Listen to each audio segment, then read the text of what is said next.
وہ فلسطینی بچہ کیسے اور کیوں کر جیے جس کا پورا خاندان فقط ایک حملے میں شہید کر دیا گیا ہو؟ وہ ماں کیسے اور کیوں کر جیے جس کا لخت جگر اس کے سامنے آدھا کیا جائے؟ وہ بچی کیسے اور کیوں کر جیے جو ڈاکٹر بننے کے خواب دیکھتی رہی مگر اس کے گھر، اس کے اسکول اور اس کے خاندان سمیت اس کے خواب بھی ریزہ ریزہ ہو گئے؟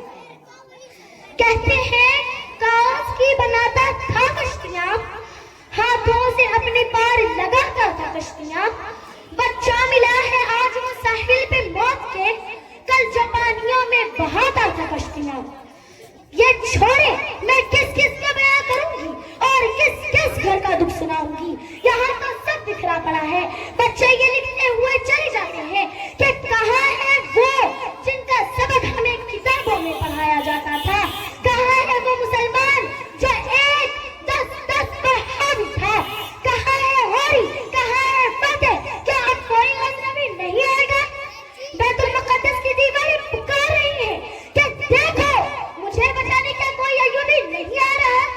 آواز آتی ہے اسلام امن کا درس دیتا ہے، اب اسلام میں کوئی محمد بن قاسم پیدا نہیں ہوتا، اسلام امن کا درس دیتا ہے، اب اسلام کسی عبد الحمید کو جنم نہیں دیتا، اب اسلام میں کوئی صلاح الدین ایوبی نہیں آتا، کیونکہ اب اسلام امن کا درس دیتا ہے۔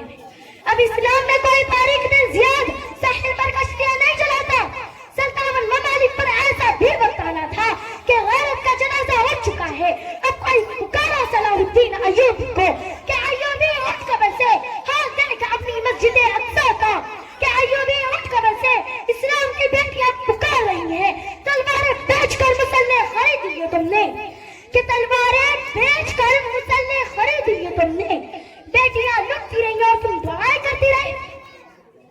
افسوس ہم بھول چکے ہیں کہ فضائے بدر پیدا کر فرشتے تیری نصرت کو، کہ فضائے بدر پیدا کر فرشتے تیری نصرت کو اتر سکتے ہیں گردوں سے قطار اندر قطار، مگر آج کل کے ٹک ٹاک پر ناچنے والے نوجوان کیا جانے قربانی کیا ہوتی ہے، کیا جانے کیا ہوتا ہے اپنوں کا کھونا، کیا جانے سر پر کفن رکھ کر میدان جنگ میں جانا اور دشمنوں کے آگے فلاد بننا کیا ہوتا ہے۔ یہ فیشن کی دل دادا کیا جانے ان کے آبا گھوڑوں کی ننگی پیٹوں پر ملک کے ملک کو فتح کر لیتے تھے، پوری دنیا کے حکمران، مگر سادہ لباس، مگر تم تو وہ مرد مومن نہیں جس کے بارے میں اقبال لکھتے ہیں کوئی اندازہ کر سکتا ہے اس کے زور بازو کا، کوئی اندازہ کر سکتا ہے اس کے زور بازو کا، نکاح مرد مومن سے بدل جاتی ہیں تقدیریں۔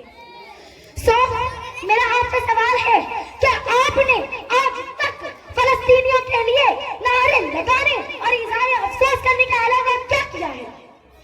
کیا آپ نے اسرائیل کو بائیکاٹ کر دیا؟ کیا اسرائیلی کمپنیوں کی چیزیں اب تک آپ لوگوں کے گھر میں آتی ہیں؟ کیا ان کے کھانے پینے کی چیزوں کے علاوہ آپ کا گزارا ممکن نہیں؟ باتیں تو ہر کوئی کرتا ہے، اظہار افسوس تو سب کو کرنا آتا ہے، مگر پتہ تو تب چلتا ہے جب امتحان کا وقت آتا ہے اور لوگ سوال اٹھاتے ہیں کہ ایک کے کرنے سے کیا ہوتا ہے، مگر قطرہ قطرہ مل کر ہی دریا بنتا ہے۔ آپ باقیوں کو چھوڑیں، آپ اپنا بتائیں، کیا آپ کا ضمیر حوالہ کرتا ہے کہ آپ کے دیے گئے پیسوں سے ان معصوم فلسطینیوں کے لیے بمبارد خریدے جائیں، ان کی لاشیں گرائی جائیں؟ آپ باقیوں کو چھوڑیں نا، آپ اپنا بتائیں۔ کل تو اس نبی صلی اللہ علیہ وسلم کے سامنے جو آپ کے لیے ساری زندگی روتے رہے کس منہ سے جائیں گے؟ آپ نے خدا کو تو جواب دینا ہے، آپ نے اپنا حساب دینا ہے، دوسروں کا نہیں۔ اور آخر میں اسرائیل، میں اپنی زبان گندی نہیں کرنا چاہتی، فقط اتنا کہوں گی کہ بستر پر پڑے تکان نکلے گی تیری، کہ بستر پر پڑے تکان نکلے گی تیری، کھٹ کھل کر ستم کے کھیل کھیلے تو نے، کھٹ کھٹ کر بدن سے جان نکلے گی تیری، کھل کھل کر ستم کے کھیل کھیلے تو نے، کھٹ کھٹ کر بدن سے جان نکلے گی تیری۔ وما علینا الا البلاغ۔